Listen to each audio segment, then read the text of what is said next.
और आसपास के सभी गांवों में जैसे सोशल मीडिया का प्रयोग हम लोग कर रहे हैं, वैसे सोशल मीडिया का वे लोग भी प्रयोग कर रहे हैं। और उन्होंने अफवाह फैला रखी है कि हमारे शंकर भगवान को वहां से हटाने के लिए ये आंदोलन हो रहा है।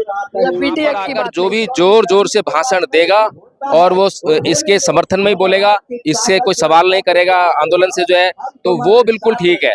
धम्मपद संघ में ये निर्णय हुआ है कि धम्मपद संघ जो है 2 कार्य करेगा। एक कार्य करेगा धम्म प्रचार का और दूसरा कार्य करेगा सामाजिक बेईमानों को समाज के सामने बताने का कि कौन सामाजिक बेईमान है और कैसे समाज जो उनसे। जब हम हिंदुओं की बात करते हैं, हिंदुओं के देवी देवता और ईश्वरों की बात करते हैं, तो उन पर नाना प्रकार के लांछन लगाते हैं कि वो तो रसिया हैं, वो तो बलात्कारी हैं, वो तो हत्यारे हैं। लेकिन जब हम बौद्ध भिक्षुओं के बारे में बात करें और जब हम ये कहें कि भाई देखो आपके बौद्ध भिक्षु भी रसिया हैं, बलात्कारी हैं, झूठ बोलने वाले हैं, सीलों को तोड़ने वाले हैं, आचरण नहीं है, तो इस पर जो है बौद्ध लोग चुप्पी क्यों लगाते हैं, दोहरा मापदंड क्यों? और मैं अगर ये सवाल कर रहा हूं तो मैं गलत और ये लोग सही। कल भी हम एक भिक्षु संघ की मीटिंग थी, बड़ी आशा लेकर मैं वहां गया था मीटिंग में कि हो सकता है कि यहाँ पर किसी भिक्षु संघ की स्थापना हो जाए, जिससे कि भारत में जो है कौन से बौद्ध भिक्षु असली है नकली है इसका काम शुरू हो जाए। लेकिन मुझे बहुत शर्म आई और मैं ये सोचने लगा अगर इन लोगों को मैं धम्मपद संघ की मीटिंग में केवल 10 मिनट के लिए जोड़ लूं तो इन बौद्ध भिक्षुओं पर इन लोगों को शर्म आने लगेगी कि कैसे बौद्ध भिक्षु हैं। इनसे बढ़िया तो ये धम्मपद संघ के आचार्य हैं जो बहुत ही क्या नाम है साधारण है, अनपढ़ हैं, लेकिन इनके भीतर बिल्कुल उग्रता नहीं है, बड़ी शालीनता है, सभ्यता है, किसी भी प्रकार से जो है ये नियमों का उल्लंघन नहीं करते हैं।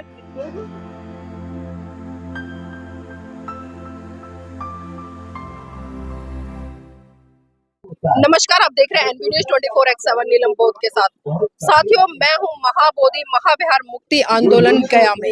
जी हां, आप सभी देख पा रहे हैं लगातार इस आंदोलन को हम लोग कवरेज कर रहे हैं और इस आंदोलन की आवाज को देश के साथ साथ में विदेश तक पहुंचाने का काम कर रहे हैं। तमाम लोग यहां पर आते हैं, अपनी अपनी प्रतिक्रिया देते हैं और इस आंदोलन को मजबूती देने के लिए कहीं ना कहीं यहाँ पर अपना समर्थन भी देकर जा रहे हैं। कोई तन से, कोई मन से, कोई धन से, हर व्यक्ति की अपनी अपनी भूमिका है, क्योंकि कोई भी आंदोलन जब सफल होता है, आप इतिहास उठाकर देख लीजिए, जब जब आंदोलन सफल हुए आपको उसमें भूमिका हर तरह से दिखाई दी होगी, तभी वो आंदोलन सफलता की तरफ बढ़ा है। इसी कड़ी में आज मेरे साथ में कुछ लोग हैं, उनसे भी जुड़ने का प्रयास करूंगी और जानने का प्रयास करूंगी कि वो कहां से आए हैं और इस आंदोलन को किस तरह से देखते हैं और किस तरह से इस आंदोलन में अपना समर्थन दे रहे हैं। सर, नाम क्या आपका? एडवोकेट जय भीम प्रकाश नीलम जी और संस्थापक धम्मपद संघ।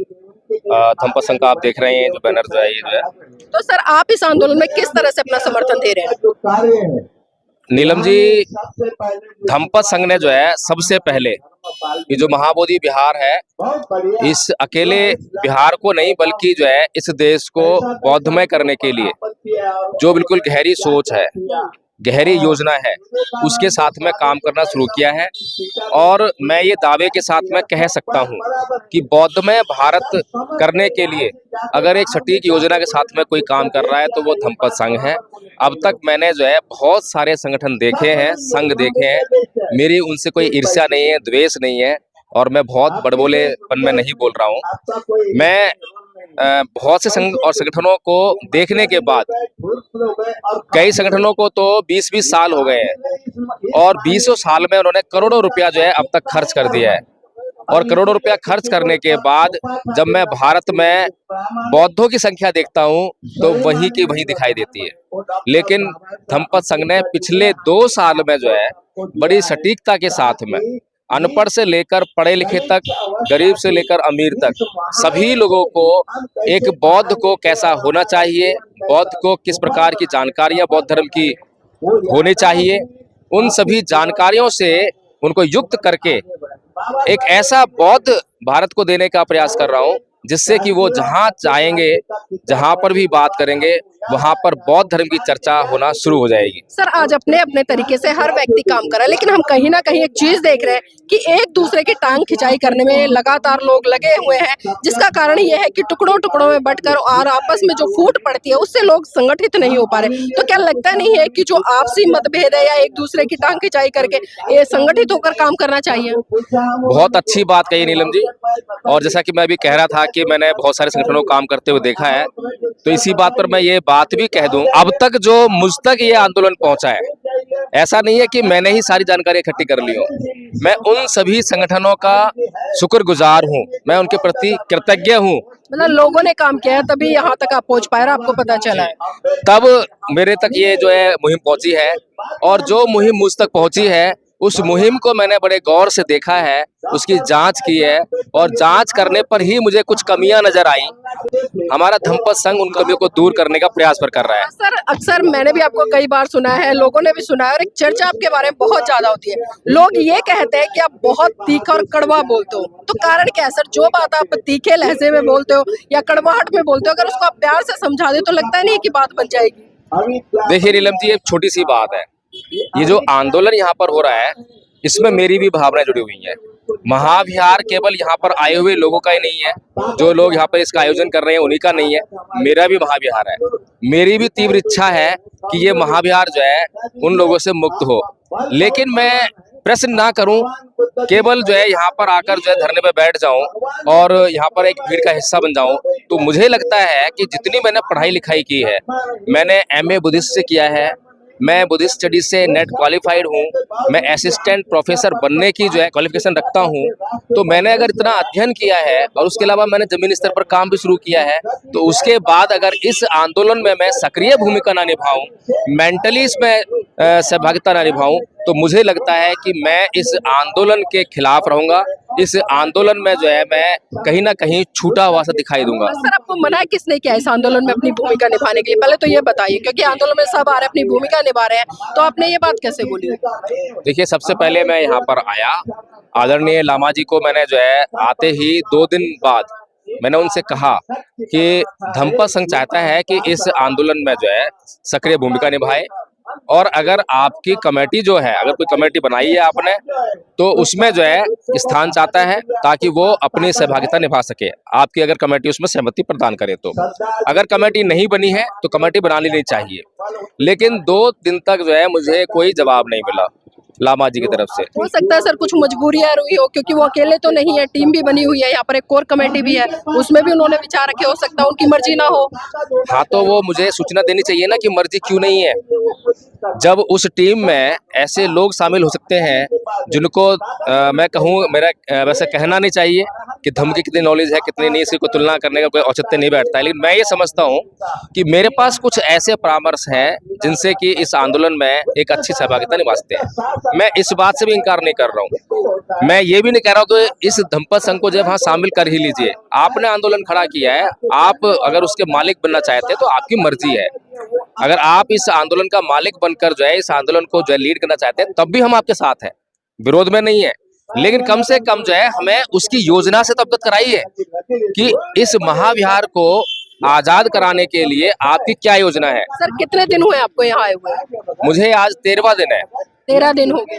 आप अकेले हैं या और भी लोग हैं आपके साथ में? हमारे साथ धम्मपद संघ की पूरी टीम है, और भी लोग आए हैं, वो भी चले गए हैं, आए गए हैं और आएंगे, ऐसे आके चले जाएंगे। और मतलब आ रहे हैं जा रहे हैं? आ रहे हैं जा रहे हैं, सभी लोग ऐसे कर रहे हैं, कोई परमानेंट नहीं है यहाँ पर जो है। मतलब आप लोग पिछले 12-13 दिन से यहाँ पर हैं मौजूद? बिल्कुल। तो मैंने नीलम जी यहाँ जो है आदरणीय लामा जी से यही प्रश्न किया है कि योजना क्या है, कि मुझे पता लगना चाहिए कि हम जो है, मैंने उनके सामने स्पष्ट भी करा कि जिस तरह से हम जो है यहाँ पर भीड़ को बुलाना चाहते हैं, तो भीड़ तो आ जाएगी क्योंकि भावनाएं जुड़ी हुई हैं। पूरे इंटरनेशनल लेवल पे ये मामला चल रहा है, पूरे क्या नाम है, दुनिया में जो है इसके प्रति आग लगी हुई है। लेकिन दुनिया भर की भीड़ यहाँ पर इकट्ठा हो भी जाए, होने के बाद ये बिहार मुक्त करा भी लें, इस एक्ट को भी रद्द करा लें, इस समिति में हमारे ही लोग हो जाएं और हमारे हाथ में आ जाए समिति, उसके बाद क्या? उसके बाद क्या वो सारे लोग यहीं रहेंगे क्या? वो तो अपने घर जाएंगे वापस जाए। तो उसके बाद जो लोग यहाँ पर बुद्धिस्ट होंगे, गिने चुने, क्योंकि यहाँ पर गया में बुद्धिस्ट नहीं है, बौद्ध लोग नहीं है, तो यहाँ पर जो मॉन्क लोग रहते हैं, बौद्ध भिक्षु रहते हैं, उनकी सुरक्षा कैसे होगी? क्योंकि हिंदू लोग जो है बहुत ही उग्र है। हमने गांव गांव जाकर जो है विजिट किया है, गांव के गांव जो है हिंदू धर्म से भरे पड़े हैं। वहां पर जो है बौद्ध कोई सूंघने को भी नहीं मिलता है। और वो हिंदू सामान्य हिंदू नहीं है कि जो बहुत सहिष्णु हो, शांतिवादी हो, बहुत ही उग्र किस्म के हैं। और आसपास के सभी गांवों में जैसे सोशल मीडिया का प्रयोग हम लोग कर रहे हैं, वैसे सोशल मीडिया का वे लोग भी प्रयोग कर रहे हैं। और उन्होंने अफवाह फैला रखी है कि हमारे शंकर भगवान को वहां से हटाने के लिए ये आंदोलन हो रहा है। पीटीए की बात नहीं कर रहे। हाँ, उनको इंटेलेक्चुअलिटी से कोई मतलब नहीं है, उनको सही गलत से कोई मतलब नहीं है। तो इस तरह से जो है मैं ये देख पा रहा हूँ। मेरा ये प्रश्न है, क्योंकि मैं प्रश्न कर रहा हूँ तो उत्तर भी मिलना चाहिए, मेरी शंका का समाधान होना चाहिए। तो अगर हमने इस तरह से इसको हासिल कर भी लिया और यहाँ पर बौद्ध संख्या नहीं हुई, तो जो बौद्ध भिक्षु हैं, कोई शाम के टाइम में कहीं गली में पिटेगा, कहीं किसी की हत्या कहीं होगी। इस तरह से जो है जैसे कि रिवोल्यूशन के बाद जो है काउंटर रिवोल्यूशन होता है, और वही यहाँ पर जो प्रक्रिया होगा। लेकिन सर ये तो बहुत लंबी प्रक्रिया नहीं है जिसकी आप बात करें। अभी आपने एक बात और कही कि जो आपने लांबा जी को एक रिटर्न में भी दिया और पूछा भी, और आपने आग्रह भी किया कि हम भी इस आंदोलन का हिस्सा बनना चाहते हैं, और इसकी रूपरेखा क्या है, क्या प्लानिंग है। तो क्या लांबा जी इतने फ्री लग रहे हैं कि वो एक एक व्यक्ति को आकर प्लानिंग बताएंगे? हम एक व्यक्ति नहीं है नीलम जी, और हमने जिस संघ की शुरुआत की है, ये 2 साल हो गए संघ चलते हुए।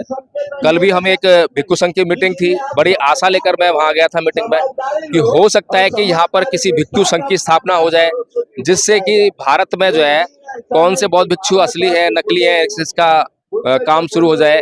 लेकिन बहुत शर्म की, मुझे बहुत शर्म आई, और मैं ये सोचने लगा अगर इन लोगों को मैं धम्पत संघ की मीटिंग में केवल 10 मिनट के लिए जोड़ लूं, तो इन बौद्ध भिक्षुओं पर इन लोगों को शर्म आने लगेगी कि कैसे बौद्ध भिक्षु हैं। इनसे बढ़िया तो ये धम्पत संघ के आचार्य हैं, जो बहुत ही क्या नाम है, साधारण है, अनपढ़ है, लेकिन इनके भीतर बिल्कुल उग्रता नहीं है, बड़ी शालीनता है, सभ्यता है, किसी भी प्रकार से जो है ये नियमों को उल्लंघन नहीं करते हैं। तो इस तरह से नीलम जी, मैंने जो प्रश्न रखा मेरा वो है, और हम तो खुलेआम कहते हैं, धम्पत संघ में कोई भी जुड़ता है तो हम उसे पूरा कहते हैं, खुलकर कहते हैं कि पहले प्रश्न करो। जब तक आप प्रश्न करके जांच नहीं करोगे, तब तक जो है इस संघ में शामिल होने का कोई फायदा ही नहीं है।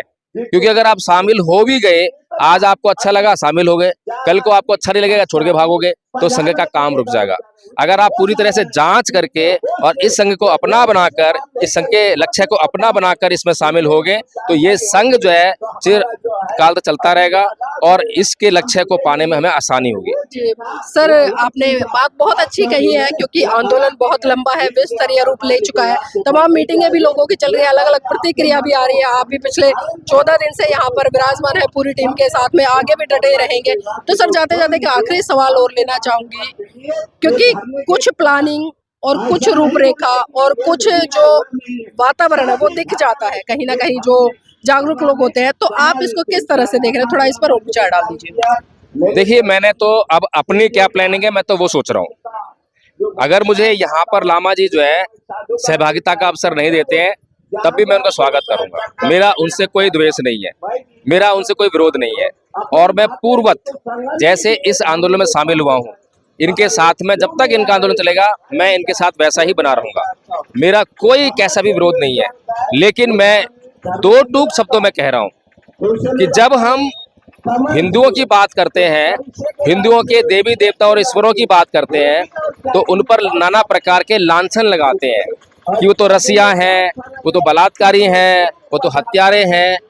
लेकिन जब हम अपने बारे में बात करते हैं, हम बौद्ध भिक्षुओं के बारे में बात करें, और जब हम ये कहें कि भाई देखो आपके बौद्ध भिक्षु भी रसिया हैं, बलात्कारी हैं, झूठ बोलने वाले हैं, शीलों को तोड़ने वाले हैं, आचरण नहीं है, तो इस पर जो है बौद्ध लोग चुप्पी क्यों लगाते हैं? दोहरा मापदंड है। दोहरा मापदंड क्यों? और मैं अगर ये सवाल कर रहा हूं तो मैं गलत और ये लोग सही, तो ये मुझे बिल्कुल समझ में नहीं आ रहा है कि हम दूसरों पर आरोप लगा सकते हैं। दूसरों पर आरोप क्यों लगा रहे हैं? जब आप अपने आप को जो है, अपने बौद्ध भिक्षुओं को आप जो है कुछ भी करने की छूट दे रहे हैं, तो वहां भी वो छूट दे रहे हैं, वो उनको पूजा कर रहे हैं ईश्वर बनाकर। आप भी बौद्ध भिक्षुओं की पूजा कर रहे हो, चाहे वो चोर चक्के हैं, सीलों को तोड़ने वाले हैं, बलात्कारी हैं। जयकार करते रहे तो खुश है। बिल्कुल बिल्कुल, मतलब किसी भी प्रकार से आपने अपना शुद्धिकरण नहीं किया है। यहाँ पर आकर जो भी जोर जोर से भाषण देगा और वो इसके समर्थन में ही बोलेगा, इससे कोई सवाल नहीं करेगा आंदोलन से जो है, तो वो बिल्कुल ठीक है। लेकिन यहाँ पर आकर किसी बौद्ध भिक्षु पर उंगली उठा दी, क्योंकि मैंने तो बिल्कुल जो है धम्मपद संघ में ये निर्णय हुआ है कि धम्मपद संघ जो है 2 कार्य करेगा। एक कार्य करेगा धम्म प्रचार का और दूसरा कार्य करेगा सामाजिक बेईमानों को समाज के सामने बताने का कि कौन सामाजिक बेईमान है और कैसे समाज जो है उनसे बच के रहे। धम्मपद संघ ये कार्य जो लगातार करता रहेगा, बेशक चाहे कितना भी अंधभक्ति का माहौल इस बौद्ध समाज में भी क्यों ना रहे, हम इस बात की फिक्र नहीं करेंगे, चाहे कितनी भी आलोचनाओं का हमें शिकार क्यों ना होना पड़े।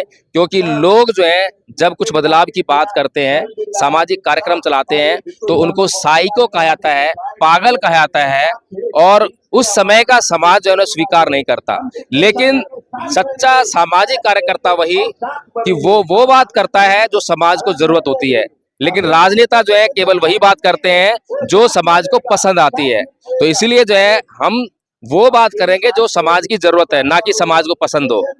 बहुत बहुत साधुवाद सर हमारे साथ जुड़ने के लिए। और देखिए, एक बात तो बिल्कुल सही कही है सर ने, क्योंकि सवाल खड़े करने वाले लोगों को कहीं ना कहीं बुरे लगते हैं और वो उन लोगों को बुरे लगते हैं जो कहीं ना कहीं गलत होते हैं। और साथ ही सवाल करना प्रत्येक व्यक्ति का अधिकार है और ये भारत का संविधान भी देता है, अगर हम जागरूक है। क्योंकि हम अपने बच्चों को शिक्षित इसीलिए करते हैं ताकि वो पढ़ लिख कर अपनी जागरूकता का परिचय देते हुए सही गलत की पहचान करे और प्रश्न चिन्ह लगाए, वरना आपका कोई फायदा नहीं है। तो मैं वही बात कहती हूँ कि आप पशु के समान है, पृथ्वी पर घूमते रहिए, लेकिन कोई फायदा नहीं है। तो साथ ही मैं चाहूंगी कि आप इस वीडियो को लाइक करें, शेयर करें और कमेंट करके अपनी प्रतिक्रिया जरूर दें।